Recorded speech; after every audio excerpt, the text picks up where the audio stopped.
Suspense.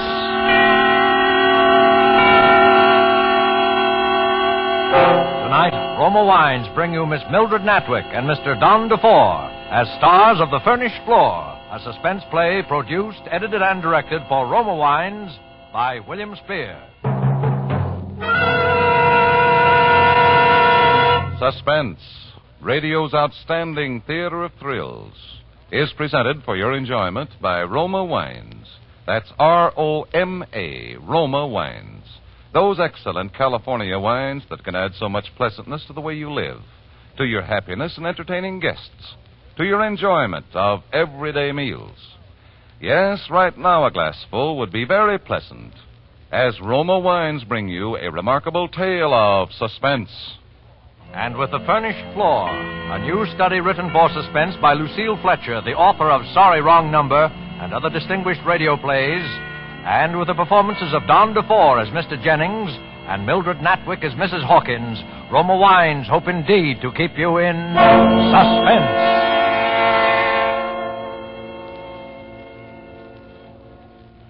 Sit down, rest yourself a minute, Ms. McIntyre, and take a cup of tea. I got some news for you. You'll never guess it in 100 years. Do you remember that Mr. Jennings, you know, my nice tenant that moved away last year? The tall, thin fella, the one with the pretty little wife, Mabel, who died so sudden last October. Oh, sure, you know him. Most devoted husband I ever seen. Always bringing her flowers and billing and cooing. He moved out upstairs about 2 weeks after she died. So heartbroken he was. Sold every stick of furniture, got rid of the canary and the piano, and just skidooed. I expected any day to hear they'd fished him up out of the river, but no. This morning, while I'm cleaning down the stairs, who do you think should ring my bell?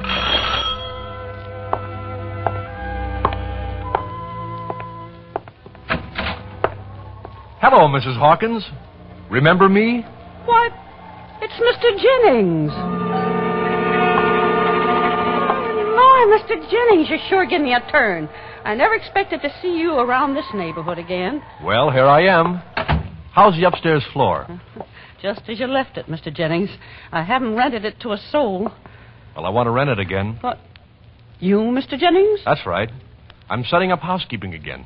Well, if that don't beat... Getting married again, Mr. Jennings? In a way. Let's run up and take a look, shall we? Oh, okay, if you say so. Only, won't it make you feel kind of blue to see the old place again? Blue? Why should it? Well, memories, you know. That's just what I want to find. Memories. Everything just as it was. I hope you've left it just the same, Mrs. Hawkins. No painting or new wallpaper? Not yet. Thought I'd fix it up to please the new tenant. Well, leave it just as it was. Please, for me. Well, here's the keys. Maybe you'd like to go in and look around by yourself. No. Do come in, Mrs. Hawkins. You were always so very kind. More a friend than a landlady. Oh, how beautiful it looks, even bare. The sunshine always was so warm up here. And the trees. Why, I'd almost forgotten how close the trees were. And there's the marks our sofa made against the wall. And the square shapes of our pictures still on the wallpaper. Well, it could stand a good cleaning, of course. Do you remember how Mabel used to sit here of an evening and sing? Now, the upright was over there, and over at the Maxfield Parish. And over near the bay window, above the ferns, the canary sat in his cage. And when she sang Swing Low, Sweet Chariot, he'd always sing with her. Oh, come now, Mr. Jennings. You'll be getting yourself all fretted up. Oh, no. I assure you, Mrs. Hawkins, it's very important. You see, I'm going to have it again, just as it was. Is that so? I've made a list, but in a year, so many details escape one. Like those ferns, for instance. Well, I'd almost forgotten how she loved ferns. Oh, yes, and there was something over in that corner. What was it? A rocker. Her mother's old rocker. It used to squeak over a loose board whenever anybody sat in it. You mean you're going to try and find all them things again, Mr. Jennings? Yes. But you sold all them to junk dealers. You gave them away, but you scattered them every which way when you broke up your home. I've already been looking. I've collected a lot of things. It isn't so hard. You see, Our furniture wasn't very precious to anyone but us. Well, of course, you know what you're doing, Mr. Jennings. It's none of my business, I suppose. Will 2 months' rent be enough in advance, Mrs. Hawkins? I won't be moving in for another couple of weeks, but from time to time, I'd like to have things delivered. Well, 2 months will be just dandy. I'll make you a special bargain price, too, seeing you don't want no redecorating. You're sure your lady friend won't want none neither, Mr. Jennings? I hardly think so. Well, I hope you'll both be very happy here. It's nice to have you back in the neighborhood. It's good to be home.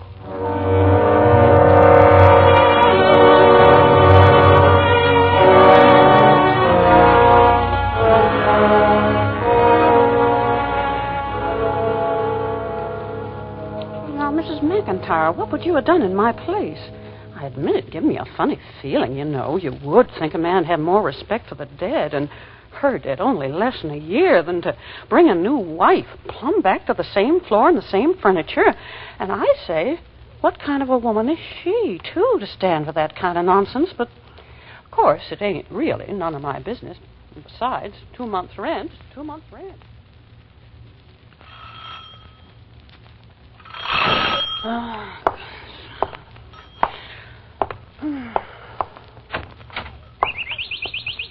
Well, Mr. Jennings, what are you doing here this time of night? I'm moving in. Moving in? I intended coming much earlier, but I had so many last-minute things to do, like picking up Dickie and... Oh, now, don't tell me that's your old canary, Mr. Jennings. Yes, it's little Dickie. I found him in a pet shop on 3rd Avenue, in his old cage.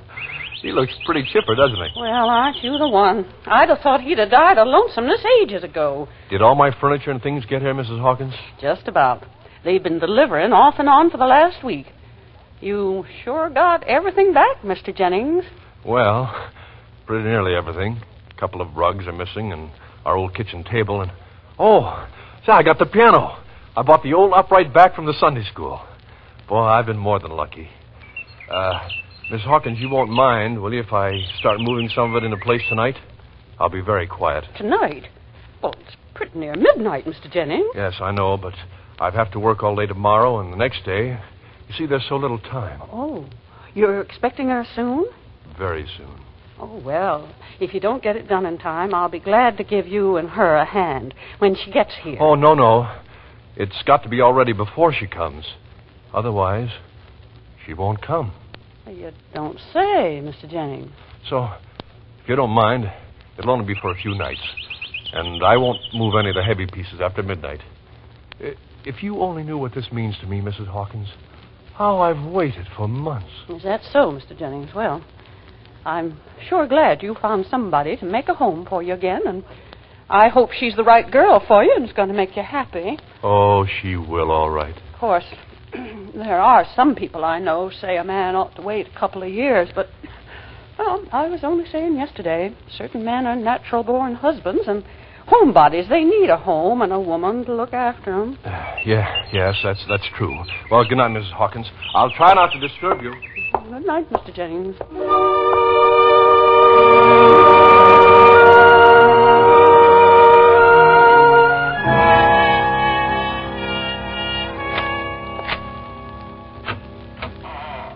Come in, Mrs. McIntyre. No, it's okay.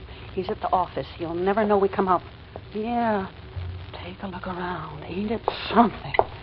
Everything fixed up down to the last knife and fork, just exactly as she had it. Don't it give you the creeps? Yep, that's the same canary singing in his cage, just like it used to. And look, Mrs. McIntyre, come here in the bedroom. He's even got her clothes hung up in the closet. Now, I'm asking you, Mrs. McIntyre, what do you think the second Mrs. Jennings is going to say to that?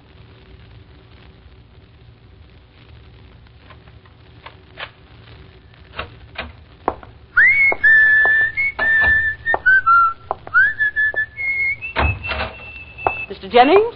Oh, hello, Mrs. Hawkins. Well, I've been beside myself with worry, Mr. Jennings. Where you been all this time, if I may ask? Right here.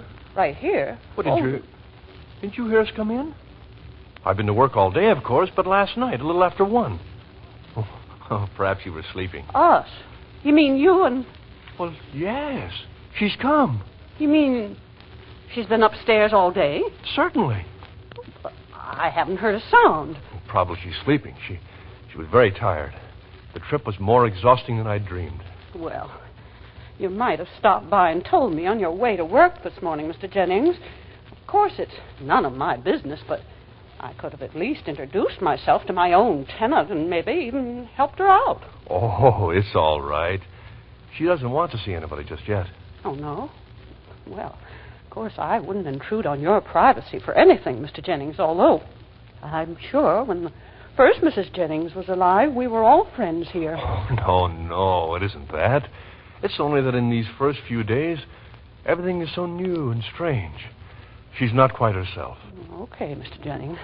You know best. But if you should want me, you just call down the dumb waiter, and I'll be right up. Thanks, Mrs. Hawkins. Thank you. But on no account are we to be disturbed. On no account.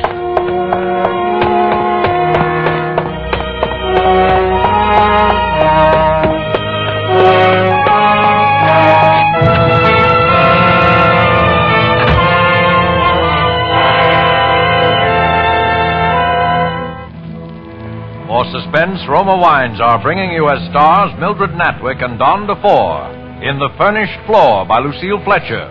Roma Wines' presentation tonight in radio's outstanding theater of thrills, Suspense.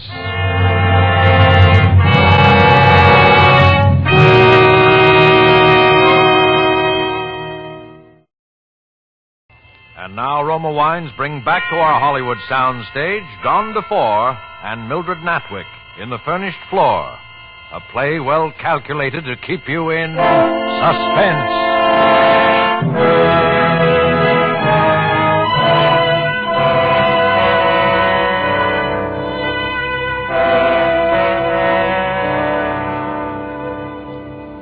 Now, don't get me wrong, Mrs. McIntyre.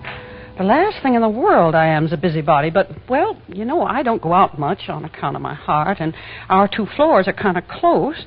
Downstairs in my dining room, you can hear most everything that goes on upstairs. Now, wouldn't you have thought there'd have been something last night? Some talking or footsteps or dishes rattling? Well, I'm telling you, I sat there till midnight, and there wasn't a thing. Nothing at all, except along about 12:30, I hear the dumb waiter come rumbling down the shaft. Well, I just stole a peek, and there, going by with his claws sticking up in the air, was that little yellow canary, dead.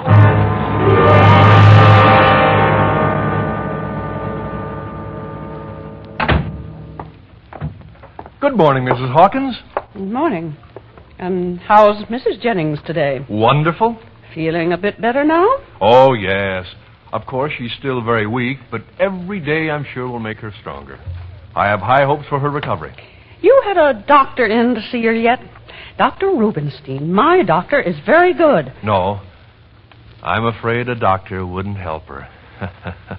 No.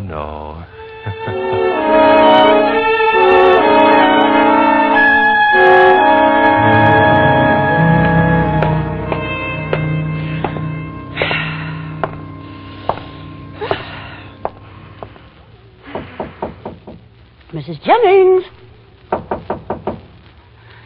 Mrs. Jennings! It's Mrs. Hawkins, the lady downstairs. I heard you were sick, and so I got a little bit of lunch for you, Mrs. Jennings. It's just a little bowl of homemade chicken broth, but it's nice and rich. You sleeping, Mrs. Jennings? Okay, then I'll just slip in quietly with my own key, if you don't mind, and leave it right beside your bed. Oh, that's funny. Oh, he must have bought a new kind of lock. He didn't say anything to me. Mrs. Jennings! Mrs. Jennings!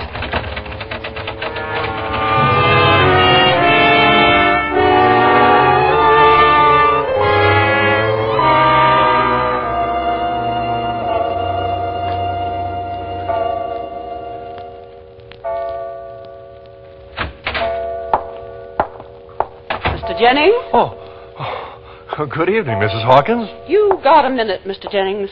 I'd like to speak to you, if you don't mind. Well, Mrs. Jennings is waiting for me upstairs. It's about Mrs. Jennings. She's still poorly, you say? Well, she is confined a good deal to her bed. Well, why don't you get someone in to look after her? I know a good woman, Mrs. McIntyre, goes out nursing by the day. No. Oh, no. Well, I don't like it, Mr. Jennings, locking her up like that every morning so not a soul can get in. Suppose something happened. What could happen? What could happen? Anything could happen. A fire. Oh, that doesn't worry me. Or she could get worse and maybe even die. Oh, no. Everybody's got to go sometime, Mr. Jennings. I wouldn't take no chances. Yes, I know. But not her. Not her. Whatever do you mean, Mr. Jennings? Because she's immune. Immune? Against... She ain't got no contagious disease up there, has she? Oh, no. It's nothing like that. Oh, Mrs. Hawkins, please don't worry or be uneasy. It's worked out so beautifully. It's nothing that can do you any harm. And we're so happy. So wonderfully happy. Oh, Mr. Jennings, I'll be up in about 1 hour with the plumber. The plumber? I'm sorry to disturb you at supper time, but there's something gone wrong with the pipes, and we think it's upstairs in your floor. You can't come in. Mrs. Jennings will be sleeping. Plumber says it's the only time he can come. Unless he comes tomorrow afternoon while you're at the office. You want to leave me your key, Mr. Jennings? No, I can't. Well, he'll have to get in there sooner or later, Mr. Jennings. The water downstairs all black and discolored. It's out of the question tonight. I'll discuss it with you in the morning. Okay, Mr. Jennings.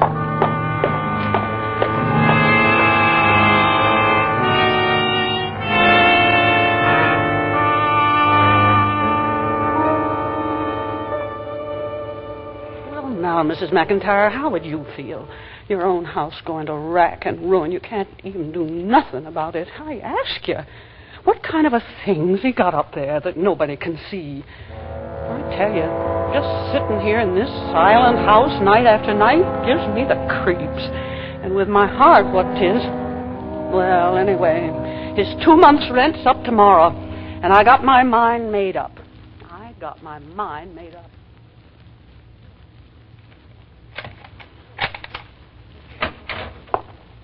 Oh, good evening, Mrs. Hawkins. Well, I didn't know you for a minute standing there in the dark. Well, I didn't want to miss you this time, Mr. Jennings. No? I got your money this morning for next month stuck under the door. Oh, yes. I had to leave early. I hope it was all right. No, it wasn't all right. I'm sorry, but the floor's been rented, Mr. Jennings. Rented? To a young serviceman and his wife from the 4th. They took it sight unseen this morning. Oh, but you can't. They're living in a crowded room on 81st Street. It's very crowded. I told them I figured you could probably get most of your stuff out in a week. A week? I never told you I was going, Mrs. Hawkins. I'm sorry, Mr. Jennings. If it's a matter of a little more rent, I'll be glad to pay and sign a lease, any kind of a lease you want. It's not a matter of rent or a lease, Mr. Jennings. It's just I want my floor back, that's all. But, Mrs. Hawkins... I like neighborly people upstairs, Mr. Jennings. I'm home a lot. I like people I can trust. I don't want no mysteries in my house. New locks on the door so no one can get in, and sneakings in and out at night. Oh, Mrs. Hawkins, I swear to you it's all right. Perfectly all right. All this business about Mrs. Jennings. Never a face at the window, never a footstep on the floor, or a dish rag hung out on the line. Mrs. Jennings is ill. She's not like other people. Oh, I tell you, I won't go. You've got to let me stay. Here's your rent back, Mr. Jennings. I haven't any place to go. This is my home. It's all I have. I staked out of everything on being here. Everything. There are other floors vacant in this neighborhood. No. It's got to be this one, this particular floor. Mrs. Hawkins, if I could buy the house, the whole house. Buy the house? Yes, if it's for sale. Perhaps you've never thought of selling it, but I'd give you a good price. I'd scrape the money together somehow. This house ain't for sale. It happens to be my home, too, Mr. Jennings. Oh, I know, but you're all alone now that Mr. Hawkins is... it's a heavy responsibility. A big house and all those stairs to keep clean and the repairs and all. Oh, Mrs. Hawkins, if you'd only reconsider, I'd do anything. No, it's too much for me. I don't understand it. Why can't she see me and talk to me? Why can't she invite me in for a cup of tea and explain? Because she can't. What's the matter with her that she can't? Is she so ugly or so beautiful or so crazy? Who is she, anyway? I can't tell you. Okay, Mr. Jennings. Then that's that.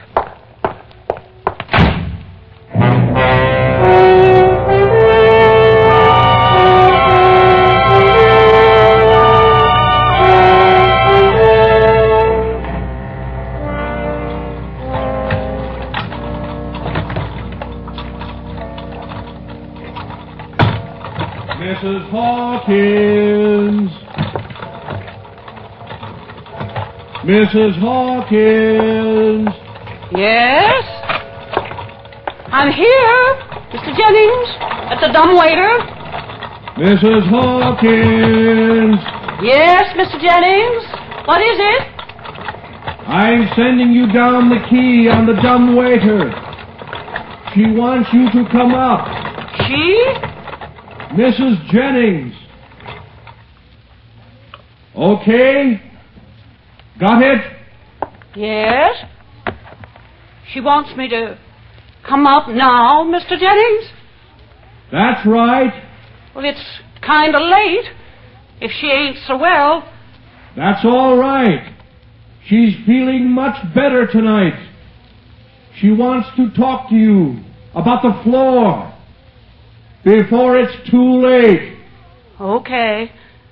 I'll be right up.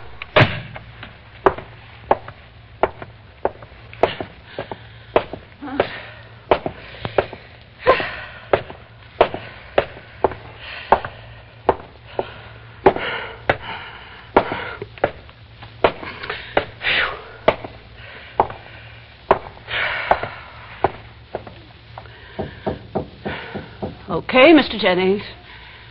I'm here. Come in. You have the key. Okay.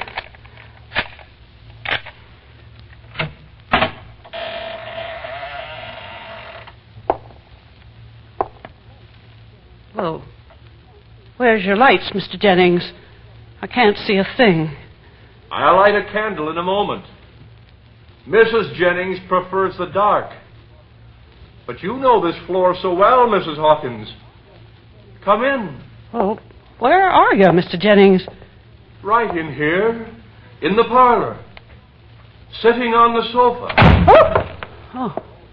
That's just the wind. There's always a little draft blowing in here. But won't you sit down, Mrs. Hawkins? No, thanks. I'm only going to stay a minute. Just long enough to meet Mrs. Jennings. Oh. But you've already met her. Already met her? Don't you remember? 5 years ago. A rather chilly day. The rain was falling. She rang the bell to ask about the upstairs floor. And you invited her in for a cup of tea.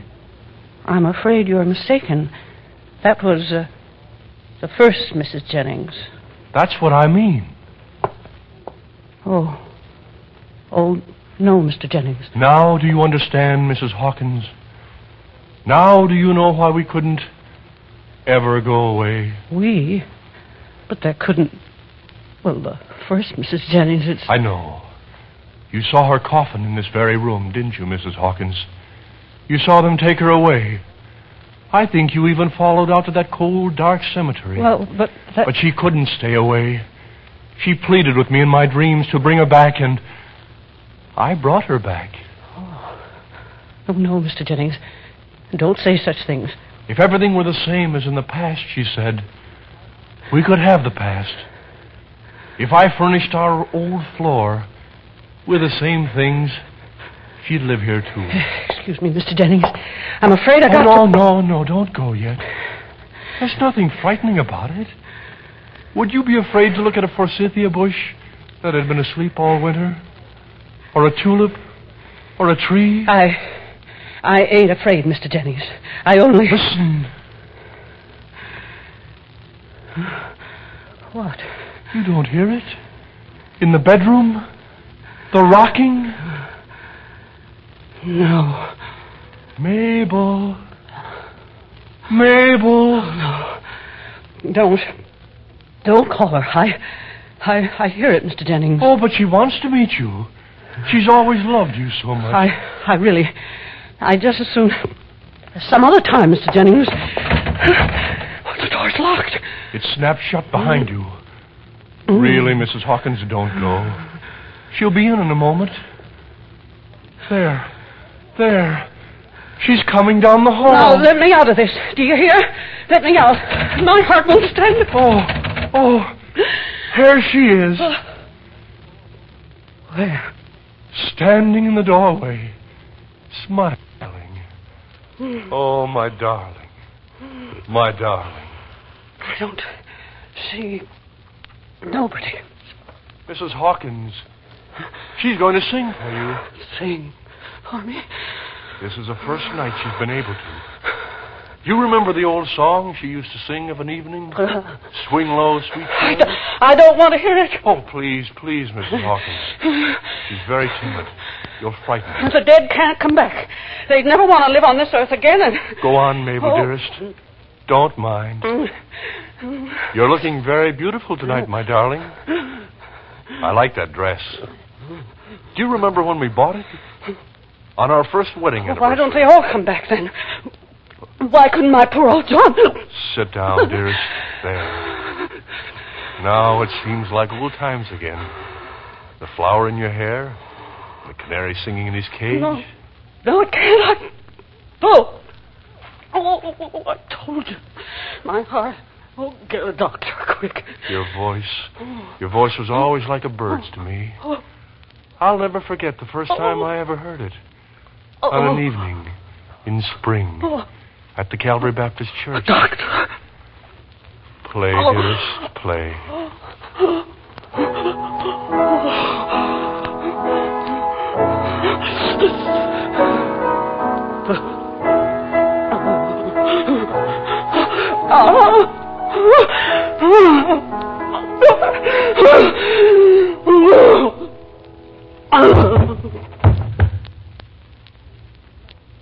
Go on, dearest. It's all right. Sing. Swing low, sweet chariot, coming for to carry me home. Swing low, sweet chariot, coming for to carry me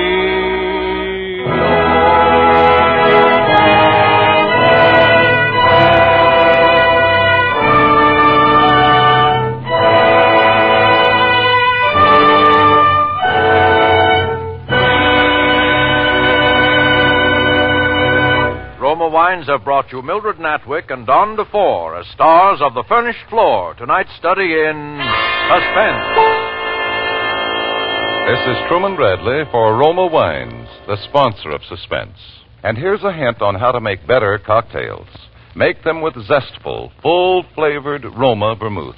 The vermouth of almost 100 rare herbs, made and bottled in the heart of California's famous vineyards, yet surprisingly low-priced. Try Roma vermouth soon, won't you? Mildred Natwick will soon be seen in the Metro-Goldwyn-Mayer production Yolanda and the Thief. Don DeFore is currently being seen in the Hal Wallace production You Came Along, a Paramount picture. Next Thursday, you will hear Miss Myrna Loy, a star of Suspense, radio's outstanding theater of thrills. Presented by Roma Wines, R-O-M-A, made in California for enjoyment throughout the world. This is CBS, the Columbia Broadcasting System.